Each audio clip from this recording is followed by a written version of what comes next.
Morning students, today I am going to teach you Orientalism by Edward W. Said, and it is the name of a book also. Orientalism is a book by Edward Said, published in 1978. So Edward Said time period was 1935 to 2003.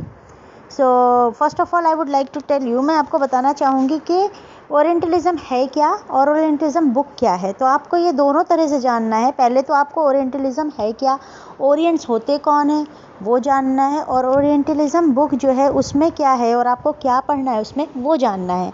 So without wasting any time, video हो सकता है थोड़ा लंबा हो जाए, इसलिए हो सकता है 2 पार्ट्स में बने, इसलिए लेकिन एक्सप्लेन पूरा करूँगी मैं आपको। जो एडवर्ड सईद थे या सईद थे, जो वो एक अमेरिकनो पैलेस्टीनियन लिटरेरी क्रिटिक थे जिन्होंने डेवलप किया था थ्योरी ऑफ ओरिएंटलिज्म। अच्छा, और इनकी ये जो बुक थी ना, ये आइडिया शो करती थी ओरिएंटलिज्म पे और ऑक्सीडेंटलिज्म पे एंड अदर्स पे। अच्छा, अब आपको लग रहा है कि ओरिएंटलिज्म और ऑक्सीडेंटलिज्म ये सब है क्या, थ्योरी तो है। आप ये जानिए कि ये थ्योरी इन्होंने डेवलप करी थी, और किसने डेवलप करी थी? एडवर्ड सईद बोलते हैं, चलिए इन्हें एडवर्ड सईद ने इन्हें डेवलप करी थी इस थ्योरी को। अपनी बुक में इसके बारे में लिखा था, जो बुक का नाम था ओरिएंटलिज्म। बुक पब्लिश हुई थी 1978 में, और ये अमेरिकानो पैलेस्टीनियन लिटरेरी क्रिटिक थे। तो इतना आप याद रखेंगे, नेट के पेपर में कभी कभी पूछते हैं, इनका टाइम पीरियड पूछ सकते हैं, इनका बुक पूछ सकते हैं, ये कौन थे, americano Palestinian and literary critic थे, ये भी पूछ सकते हैं। तो ये थोड़ी सी इन्फॉर्मेशन आप याद रखिए। फिर क्या, orientalism is an occidental theory. Orientalism जो है वो एक ऑक्सीडेंटल थ्योरी है, based on the perspective of the West, have of its oriental counterpart. देखिए, ये एक ऐसी थ्योरी है जिसमें ओपिनियन बताई गई है वेस्ट की ईस्ट के लिए। ईस्ट कौन? जो हमारी कॉलोनीज़ वाली जितनी कंट्रीज़ थी, जो कि जैसे हमारा ईस्ट और साउथ ईस्ट एशिया था, उस कंट्रीज़ में जहाँ जहाँ ब्रिटिश का और वेस्ट का यूरोपियन रूल था। आपको पता है हमारा देश जो है वो कॉलोनी राज में रहा है, यानी कि हम पे ब्रिटिशर्स ने रूल किया है। तो ब्रिटिशर्स ने सिर्फ इंडिया पर रूल नहीं किया था, और भी बहुत सारी कंट्रीज़ थी, अफ्रीका थी, और कैरिबियन कंट्रीज़ थी, वहाँ पर भी ये रूल कर रहे थे। तो इनका ओपिनियन हमको लेकर फ़र्क था, ये हमारे लिए वही नहीं सोचते थे जैसे हम थे। इन्होंने क्या किया था, क्योंकि ये हम पे रूल कर रहे थे, तो ये एक पॉलिटिकल एजेंडा बनाना चाहते थे। पहले तो ये व्यापारी बन के हमारे यहाँ आए, लेकिन क्योंकि इनको हम पे रूल करना था, तो इन्होंने एक पॉलिटिकल एजेंडा बनाया कि अगर हम पे रूल करना है तो हमें बुरा दिखाना पड़ेगा। तो इन्होंने हमारी रेपुटेशन को ख़राब किया, इन्होंने हमारी रेपुटेशन को वर्ल्ड में ख़राब किया, और ऐसा दिखाया कि जितने भी ईस्ट के लोग हैं, जितने भी east south, middle east, south east Asia के लोग हैं, या जिस पे इनका कॉलोनी का रूल है, वो सारे के सारे ख़राब लोग हैं, अनएडवांस्ड लोग हैं, इलिटरेट लोग हैं, अनसिविलाइज्ड लोग हैं। और ये जो हैं जितने जो हैं, ये काइंड है, प्रोग्रेसिव, और हम लोग पैसिव लोग हैं, ये एक्टिव हैं। तो इस तरह की डेफिनेशंस में, इस तरह की रेपुटेशन में इन्होंने हमें, इंडिया को या हमारे ईस्ट कंट्रीज़ को, एशियन कंट्रीज़ को बांध दिया, और अपने आप को वेल सिविलाइज्ड, फैंटास्टिक ऐसा दिखाया। और ये दिखाया कि क्योंकि हम लोग बिल्कुल गंवार हैं, बिल्कुल जाहिल हैं, हमें कुछ नहीं आता, हम कैनिबल्स हैं, और जो हम अपने ही बच्चों को खा जाते हैं, या हम बिल्कुल बेकार लोग हैं, या हम बिल्कुल इलिटरेट लोग हैं, हमें सिविलाइजेशन की और प्रोग्रेस की ज़रूरत है, तो ये यहाँ पर रहकर हमें सिविलाइज्ड कर रहे हैं। तो ऐसा इन्होंने बनाया था हमारे लिए रेपुटेशन। तो उसी को डिस्कस करने के लिए, उसी को डिस्कस किया एडवर्ड सईद ने अपने वर्क ओरिएंटलिज्म एक बुक में, और ये बुक जो है हमारी 1978 में पब्लिश हुई थी। तो अब हम आगे पढ़ते हैं, क्या है ये। फिर अगर इसको डेफिनेशन के फॉर्म में पढ़ें तो ये ऐसा होगा कि orientalism is an occidental theory based on the perspective of the West, have of its oriental counterparts. The social construction is based on the fantasized perception of the Orient, influenced by a perceived superiority of the West over its former colonies and other exotic cultures, as well as an inaccurate cultures perspective transmitted through clinches. इन्होंने एक ऐसा हम लोगों को, जो जहाँ जहाँ इनकी कॉलोनीज़ थी, उस पर जस्टिफाई करने के लिए कि वो हम पर क्यों रूल कर रहे हैं। वो हम पर यूँ रूल कर रहे हैं क्योंकि हम अनसिविलाइज्ड लोग हैं, हम अनएडवांस्ड लोग हैं, हम कैनिबल्स हैं, इलिटरेट्स हैं। हमें सिखाने के लिए, हमें कुछ सिखाने के लिए हमें बेहतर बनाने के लिए, रीस्ट्रक्चर करने के लिए, हमें सही सिखाने के लिए इन्हें हम पर अथॉरिटी रखने की ज़रूरत है। और ये हमें टीच कर रहे हैं, हमें सिखा रहे हैं, इसलिए इन्हें यहाँ रहना बहुत ज़रूरी है। ये हमें सिविलाइज्ड कर रहे हैं, ऐसी इन्होंने ओपिनियन बना रखी थी। फिर इन्होंने आगे एडवर्ड सईद ने कहा, the Orient was almost a European invention. ये एक यूरोपियन इन्वेंशन था। ओरिएंट जो है वो कॉलोनियल, जहाँ पे भी कॉलोनियल राज था, जहाँ जहाँ पे कॉलोनी का राज था, कंपनी का राज था, ब्रिटिश की और फ्रेंच की कॉलोनीज थी, उनको कहते हैं। तो ये एक तरह से एजेंडा था, पॉलिटिकल एजेंडा, और ये एक यूरोपियन इन्वेंशन था। इसको जानबूझ के ऐसी इमेज हमारी बनाई गई थी, and had been since antiquity in place of romance, exotic being, haunting memories and landscapes, remarkable experiences. Said said it in 1978, page number 29। सेठ ने बताया कि ये बनाई हुई एक इन्वेंशन थी इनकी।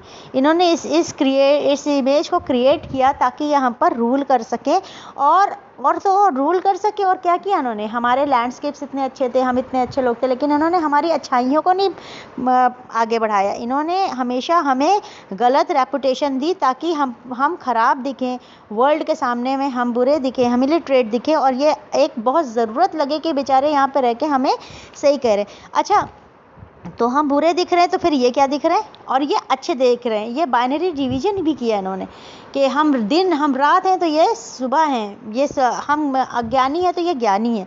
इस तरह का ये आगे पढ़ेंगे आप।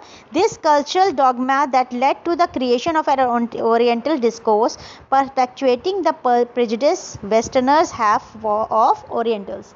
और इसी चक्कर में, इसी रेपुटेशन को पोर्ट्रे करते करते करते करते इन्होंने हमारी इमेज ऐसी बना दी कि ये एक तरह से हमारा ओरिएंटलिस्ट डिस्कोर्स बन गया। हमें ऐसी ही इमेज के साथ बांध के देखा जाने लगा, और इसके लिए इन्होंने बहुत मेहनत करी। ऐसा नहीं कि एक दिन में क्रिएट हो गया।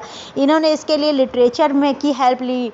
लिटरेचर में ऐसी कहानी लिखी गई कि अभी मैं आगे पढ़ाऊँगी इसको। लिटरेचर में ऐसी कहानियाँ लिखी गई जिसमें हम ख़राब लगें। जब भी इन्होंने कोई लिटरेचर लिखा, कुछ भी इसमें कुछ भी कहानियाँ लिखी, कुछ भी बातें लिखी, तो उसमें हमें ख़राब दिखाया। जैसे कि आप एक शेक्सपियर का एग्जाम्पल ले लें। शेक्सपियर में टेम्पेस्ट में, जो कि 1611 में लिखी गई, और उस टेम्पेस्ट में आपने देखा है कि शेक्सपियर ने कैनिबल नाम का एक कैदी यूज़ किया जो हाफ फिश और हाफ मैन रहता है।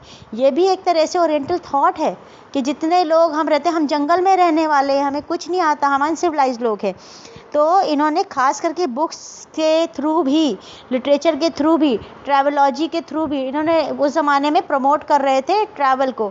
तो ये जब ट्रैवल करने लोग जाते थे, तो जब ट्रैवल करके आते थे तो बुक लिखते थे, ट्रैवलॉजी लिखते थे, ट्रैवलॉग लिखते थे। तो वो क्या करते थे, उस ट्रैवलॉग में जो कहानी लिखते थे, जो भी हमारे बारे में एक्सपीरियंस लिखते थे, सारे के सारे ख़राब लिखते थे कि जैसे हम बिल्कुल आदिवासी लोग हैं, हमें कुछ नहीं आता, हम खाते हैं, हम हाथ से खाते और ये चम्मच से खाते, और ये बहुत अच्छे से, इनके सारे टेबल मैनर्स बेस्ट हैं, और हम बहुत जानवरों की तरह रहते हैं। तो ये सब कुछ प्रमोट किया गया ताकि पूरा वेस्ट, पूरा यूरोप ये बिलीव करने लग जाए कि जो ओरिएंट्स हैं, यानी कि हम ओरिएंट्स, जिन्होंने हमें कहा, हमें यानी ईस्टर्न और साउथ ईस्ट एशिया कंट्रीज़ को, ईस्टर्न पीपल को डेलिबरेटली ये कहा गया ताकि उनकी यकीनों में उतर जाए कि हम सब बुरे लोग हैं। और जानबूझकर पहले इन्होंने फैंटेसी बनाई हमारे लिए। आगे हम पढ़ाते हैं आपको।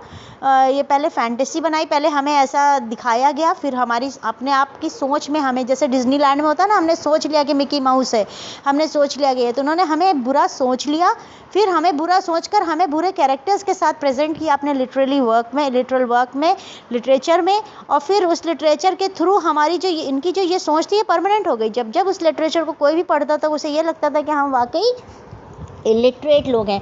आपको याद होगा, जब हम कभी भगत सिंह वगैरह वाली फिल्में देखते हैं, तो आपने देखा होगा जो ब्रिटिशर्स थे वो हमारे साथ बहुत बदतमीज़ी से बात करते थे, कहते थे तुम गंदे लोग, तुम जाहिल, तुम्हारे। और लगान फिल्म में भी आप देख सकते हैं कि वो किस तरह से ट्रीट कर रहे हैं।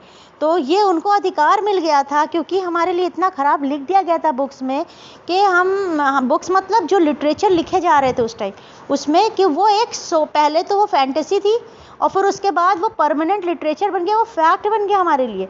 और फिर ये धीरे से ऐसा बना दिया गया कि हम ऐसे ही हैं, और इसको बिलीव भी करने लगी पूरी वर्ल्ड। और ये ऐसा नहीं कि सिर्फ इंडिया की बात है, या ये पूरी हर उस जगह की बात है जो कॉलोनी थी पहले ब्रिटिशर्स की। ये एक बनाया हुआ एजेंडा था। आगे पढ़ते हैं। अब यहाँ पर हम ये जानेंगे कि जो हम बुक बात कर रहे हैं जिसकी ओरिएंटलिज्म की, उसके बारे में हम जानेंगे। This book argues that colonialism was not only a system of political rule but also the view which is based on the reputation that west or occidentals, अच्छा वेस्ट को occidentals कहा जाता है और ईस्ट को, यानी हम लोगों को जो कॉलोनीज वाले थे वो ओरिएंट्स हैं और ईस्ट हैं, तो हम अदर्स हैं और ये जो हैं वेस्ट है, ऑक्सीडेंट्स है। Occidents are superior than the East. जो बुक है ये बताती है जो कॉलोनिज्म है उसमें एक वो कॉलोनिज्म जानबूझ के एक सिस्टमैटिक एजेंडा पोर्ट्रे करता है, पॉलिटिकल एजेंडा पोर्ट्रे करता है ताकि वो पॉलिटिकली हम पे रूल कर सके। और वो क्या है, वो हम पे रेपुटेशन हमारी ऐसी बना रहे हैं कि हम ऐसे दिखें जैसे कि हम वेस्ट वाले जो है वो बेहतर हैं, सुपीरियर हैं, और ईस्ट वाले जो हैं वो बिल्कुल बेकार हैं, देहाती हैं, इलिटरेट है। अच्छा आगे देखते हैं, आप इसको बहुत ज़्यादा फील भी करते हैं। ये ऐसा नहीं है कि ओरिएंटलिज्म है हमारा और वो ख़त्म हो गया अब जाने के बाद, ये हमारे दिमाग में रह गया। आगे हम फील करते हैं और आपको हम बताते हैं कि कहाँ कहाँ हमारे दिमाग में ये रह गया है कि हम गलत हैं और वेस्ट जो है वो सही है। आज भी आप देखिए हमारा जो देश है वो वेस्टर्न कल्चर की तरफ भाग रहा है, हमारा जो युवा है वेस्टर्न कल्चर की तरफ भाग रहा है। क्यों भाग रहा है, किस चीज़ का असर है ये एक तरह से हमारे ऊपर उसी चीज़ का असर है। Orient word has been given to the eastern people. ये क्या है ओरिएंट वर्ड? ओरिएंट वर्ड जो है वो has been given to the eastern people, यानी कि ईस्ट साउथ एशिया, डेलिबरेटली जानबूझ करके दिया गया है by the west to give us a reputation of unadvanced, uncivilised, cannibals, illiterate etcetera or passive people to fulfill its political agenda of ruling us. It is a Western style for dominating, restructuring and having authority over the Orient या East।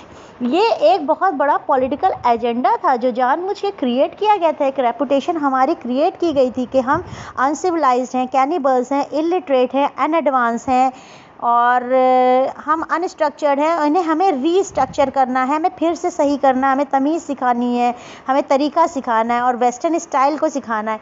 ये एक तरह से western style था, हमारे ऊपर राज करने का एक एजेंडा था, डोमिनेट करने का एक एजेंडा था ताकि वो हम पर राज भी कर सके और पूरी दुनिया उन्हें कुछ बोल भी ना सके।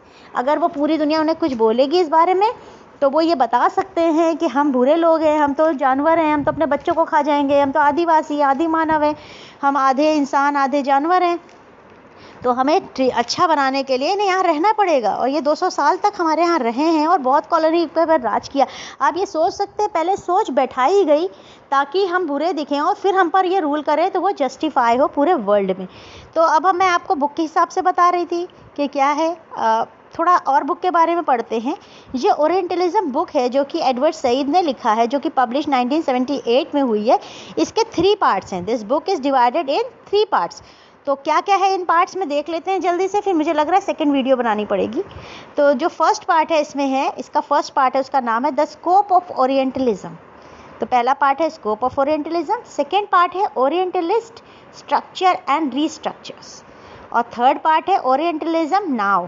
तो एडवर्ड सईद जो है वो कहते हैं कि orientalism was ultimately a political vision of reality whose structure promoted the differences between the familiar, that is Europe and West, and strange, that is the Orient and the East Asias.